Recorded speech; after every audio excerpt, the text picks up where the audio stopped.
कक्षा 9 के इंग्लिश में आप लोगों का स्वागत है। एमपी बोर्ड की कक्षा 9 और इसके लिए अपन पढ़ेंगे। और पढ़ने के पहले मैं कुछ ज़रूरी चीज़ें आप लोगों को बता दूं। ये है आप लोगों की पुस्तक, इसे ध्यान से देखें। Beehive English text book for class 9th, schools of the future. अब पहला पार्ट बिल्कुल इससे रिलेटेड है और इसको पढ़ने के पहले अपन इसके सिलेबस के बारे में जान लें थोड़ी। तो आइए आप शुरू करते हैं सिलेबस जो कि आप लोग देख लें, ये अच्छी तरह से आप लोग देखें। ये जो इसका पहला पार्ट का जो नाम है द फन दे हैड, इसका मतलब हिंदी हो गया मौज जो उन्होंने की।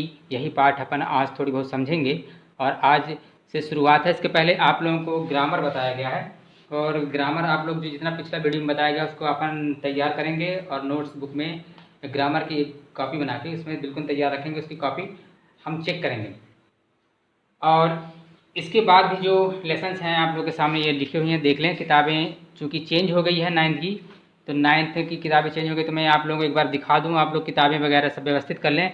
इसमें 11 लेसन्स हैं और ये इंग्लिश का पार्ट फर्स्ट है। 11 लेसन है, इंग्लिश का पार्ट फर्स्ट है। तो आइए शुरू करते हैं लेसन 1, जिसका नाम है द फन दे हैड और इसकी हिंदी हो जाएगी मौज जो उन्होंने की। और पहले अपन समझ लेते हैं मीनिंग। आप लोगों के सामने मीनिंग लिखी हुई है। पहली मीनिंग है क्रिंकली यानी सरवटों वाला, तल एक पर परत वाला, एटिक यानी अटारी, स्कॉनफुल घृणापूर्ण, स्लॉट यानी खांचा और गियर टू एक खास स्तर का, लॉफ्टली उच्च स्तर से, रेगुलर सामान्य और इसे नियमित भी अपन कह सकते हैं, बेचा शर्त लगाना, डिस्प्यूट सहमत न होना और नॉन साइलेंटली उत्साहहीनता से। तो ये अपनी मीनिंग हो गई और मीनिंग आप लोग एक बार देख लें, अच्छी तरह से कॉपी में उतार लें। और इसके बाद अपन फर्स्ट लेसन पढ़ने जा रहे हैं। तो किताब आप लोग देखें, किताब में पहला लेसन है the fun they had. Before you read यानी पढ़ने के पहले देखिए क्या लिखा है। The story we shall read is set in the future when books and schools as we know them will perhaps no exist. How will children study them? The diagram below may give you same ideas. अब हिंदी देखें कि the story we shall read is set in the future when books and schools, मतलब इस lesson में आप लोगों को बताया गया है कि हम भविष्य के बारे में कैसे पढ़ेंगे। एक बच्चे को ये पुस्तक मिली और उसमें भविष्य के बारे में बताया गया है कि कैसे क्लासें होंगी और शायद ये अस्तित्व में न हो, लेकिन लेखक ने लिखा है और इसको लिखने वाले हैं, लेखक का नाम है आपके किताब के लास्ट में दिया हुआ है, लेखक हैं इसके तो इज़ैक एसिमोव। तो लेखक हो गए, अपन ने लेखक का नाम भी जाना। तो भविष्य में स्कूलें कैसी होंगी, अब बिल्कुल सही समय पर ये आप लोगों का लेसन आया है। जैसे अभी अपन ने कभी कल्पना भी नहीं की थी कि हमें इस दौर से गुजरना होगा कि क्लासें बंद होंगी और अपनी क्लासें जो हैं ऑनलाइन लाइव क्लासें या वीडियो क्लासेस लगेंगी। बिल्कुल सही समय पे अपन ये पाठ भी पढ़ रहे हैं। भविष्य में हो सकता है कि क्लासें आप लोगों की ऐसा हो कि उसमें मानव टीचर ना होकर कोई रोबोटिक टीचर हो या यांत्रिक टीचर हो, ऐसा भी आप लोगों को लिए हो सकता है। तो भविष्य में हो सकता है कि हम उस समय क्लासेस स्कूल विभाग में ना हों और विश्वविद्यालय में ना होकर अब जब हमारे बच्चे होंगे तब वो कैसे पढ़ेंगे। शायद लेखक ने ऐसी कल्पना की है और उस समय के बारे में आप लोगों को बताने का प्रयास किया है। तो मैं उसी पर थोड़ी चर्चा करूँगा और आप लोग ये मीनिंग जो है कॉपी में लिख लें और थोड़ी रीडिंग कर लेते हैं। और रीडिंग करने के पहले थोड़ी बहुत मैं आप लोगों को इसका सारांश आज समझा देता हूँ। और पहले तो आप लोग इसकी रीडिंग करें और रीडिंग करने के बाद ही जब मैं आप लोगों को पाठ समझाऊंगा तब कहीं जाके समझ में आएगा। और ये सारी चीज़ें मीनिंग्स जो हैं आप लोग तैयार करेंगे। ये डिफ़िकल्ट मीनिंग है, कुछ मीनिंग्स मैं सारी मीनिंग्स तो नहीं लिखवा पाऊँगा क्योंकि सारी मीनिंग्स लिखवाने में पूरा समय चला जाए। कुछ मीनिंग्स आप लोग को ऑलरेडी बनती हैं और कुछ जो डिफ़िकल्ट मीनिंग है ये आप लोगों के सामने लिखी हुई हैं, इन्हें आपको कॉपी में लिख लेना है और याद कर लेना है। और याद करने के बाद जैसे ही मैं आप लोगों को समझाऊंगा, और मुझे पूर्ण विश्वास है कि आप लोगों को वो समझ में आएगा। मैं कुछ इस किताब के बारे में आप लोगों को बता देता हूँ। जैसे कि ये डायग्राम में दिया हुआ है, पहला डायग्राम में जैसे ये बना हुआ है लर्निंग थ्रू कंप्यूटर्स। हो सकता है भविष्य में इस तरह कंप्यूटर के माध्यम से हम पढ़ें। वर्चुअल क्लासरूम यानी आप लोगों की सांकेतिक क्लासरूम हो, वहाँ पर आभासी चीज़ें हों और उसके माध्यम से अपन पढ़ें। वहाँ टीचर ना हो, रोबोटिक टीचर हो। मतलब जैसे मैं शिक्षक हूँ तो मैं एक मानव शिक्षक हूँ और मेरे स्थान पे कोई रोबोटिक टीचर आप लोगों को पढ़ाएगा। और मूविंग ई टेक्स्ट हो सकता है कि चलते फिरते उस कंप्यूटर में या स्क्रीन में या पर्दे में आप लोगों को चलते फिरते इस तरह के शब्द नज़र आएँ, ऐसा कल्पना किया गया है। स्कूल ऑफ द फ्यूचर्स, ये स्कूल भविष्य में स्कूल कैसे होंगे, इस तरह भी हो सकते हैं, इस तरह भी हो सकते हैं, इस तरह भी हो सकते हैं और इस तरह भी हो सकते हैं।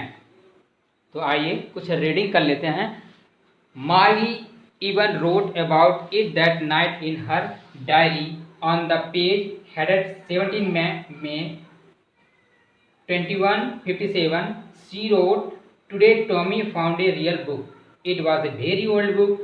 Margie's grandfather once said that when he was a little boy, his grandfather told him that there was a time when all stories were printed on paper. They turned the pages, which were yellow and free, and it was awfully funny to read words that stood still instead of moving the way they were supposed to on a screen, you know.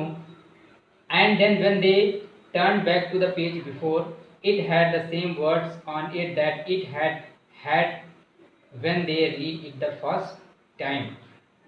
तो इसके बारे में कुछ आप लोगों की हिंदी जो है, जब आप हिंदी समझेंगे तो निश्चित रूप से ये पाठ समझ में आएगा। वैसे सारांश में आप लोगों को समझा देंगे भविष्य में के अपनी जो शिक्षा होगी वो कैसी होगी, तो उसी के बारे में अपन यहाँ चर्चा करेंगे।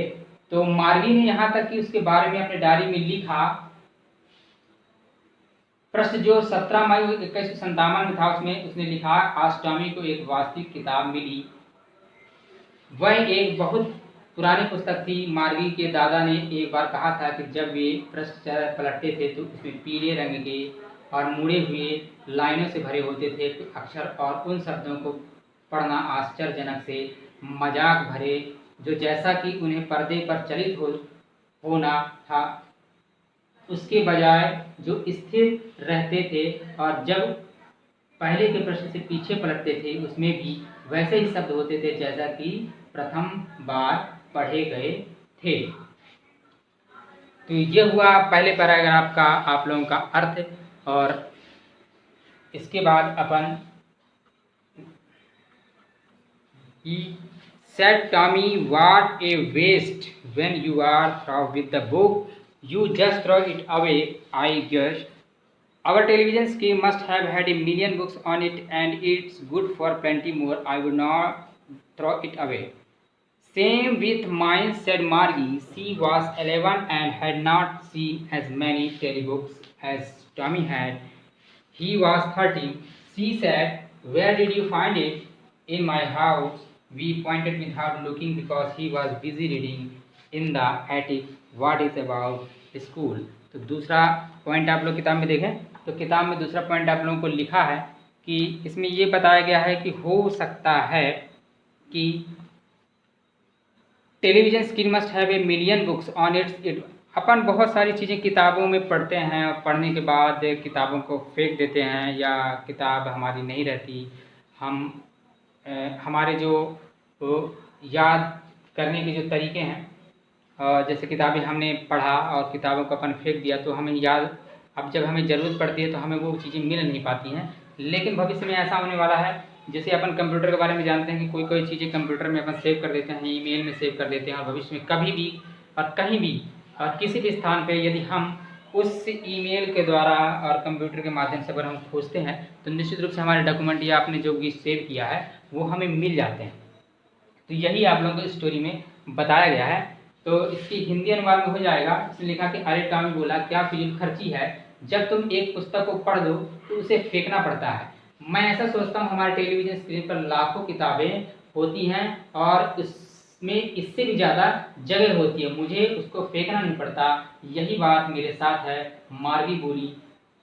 और मार्गी 11 वर्ष की थी, उसने टॉमी की तुलना में ज़्यादा टेलीबुक्स नहीं देखी थी। वह 13 वर्ष का था, यानी मार्गी 11 वर्ष की थी और टॉमी 13 वर्ष का था। मेरे घर में उसने बिना देखे इशारा किया क्योंकि वह पढ़ने में व्यस्त था। छप्पर पर वह किस बारे में भी और स्कूल। तो ये दूसरे का अर्थ हो गया। मैं सारांश आप लोगों को अच्छी तरह समझाऊंगा, फिलहाल इसकी थोड़ी बहुत हिंदी देखें क्योंकि ये किताबें आप लोगों की नई है, तो जब तक आप रीडिंग नहीं करेंगे तो आपको समझ में नहीं आएगा। और तीसरा है आप लोगों का देखे से पॉइंट बाई पॉइंट लिखा हुआ है, मार्गी वॉज स्कॉर्नफुल, और स्कॉर्नफुल मैंने लिखा है घृणापूर्व। तो Margie was scornful school, what there to write about school, I hate school, Margie always hated school, but now they hated it more than ever. The mechanical teacher had been giving her test after test in geography, and she had been doing worse and worse until her mother had shaken her head sorrowfully and sent for the country inspector. आप देखें इसमें आप लोगों को ये बताया गया है कि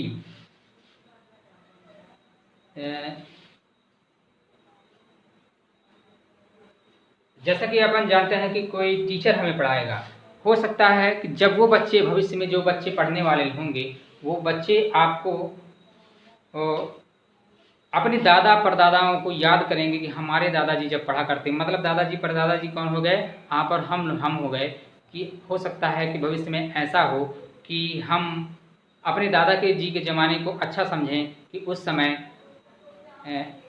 समय जो है वो हमारे भविष्य के बच्चों यानी स्टूडेंट के अपेक्षा दादाजी का जो ज़माना था वो शायद अच्छा रहा होगा, क्योंकि वो ज़माना अभी का है। जैसे हम लोग हैं तो हम लोग जो है तो हमारे शिक्षक, एक मानव शिक्षक आप लोगों को पढ़ाता है और आप लोगों को बहुत सारी चीज़ें रूबरू होता है और उसको अच्छी तरह से एक्सप्लेन करता है। और यहाँ से पढ़ने के बाद आप देखते हैं कि आपके मित्र होते हैं और मित्रों के सामने आप लोग डिस्कस करते हैं कि हमें ये परेशानी है और अपनी समस्याओं का समाधान करते हैं। क्वेश्चन में जो भी समस्याएं होती हैं वो अपने मित्रों के माध्यम से तो साझा करते हैं और समस्याओं को दूर करते हैं। नहीं बनी बात तो आप शिक्षक से साझा करते हैं।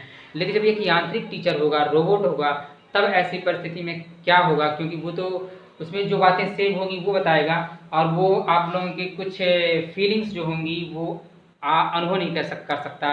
जैसे कि एक मानव शिक्षक कर सकता है, आपके दुख सुख समझ सकता है और आपकी भावनाओं को समझ सकता है। और यांत्रिक शिक्षक जो होगा तो इसमें जो चीज़ें सेव हैं वो उतना ही आप लोगों को बता सकता है।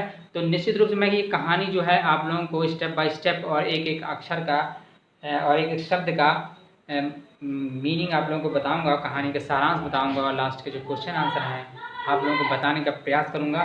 तो आज फ़िलहाल मैंने इसकी शुरुआत की है और शुरुआत में मैं आप लोग से अपेक्षा करूंगा कि जो ये मीनिंग्स दी हैं इन मीनिंग्स को आप लोगों को याद कर लेना है और याद करने के बाद जब आपको मैं समझाऊंगा तो निश्चित रूप से समझ में आएगा और उसके प्रश्नोत्तर और जो भी व्याकरण होंगे मैं आप लोगों को समझाऊंगा।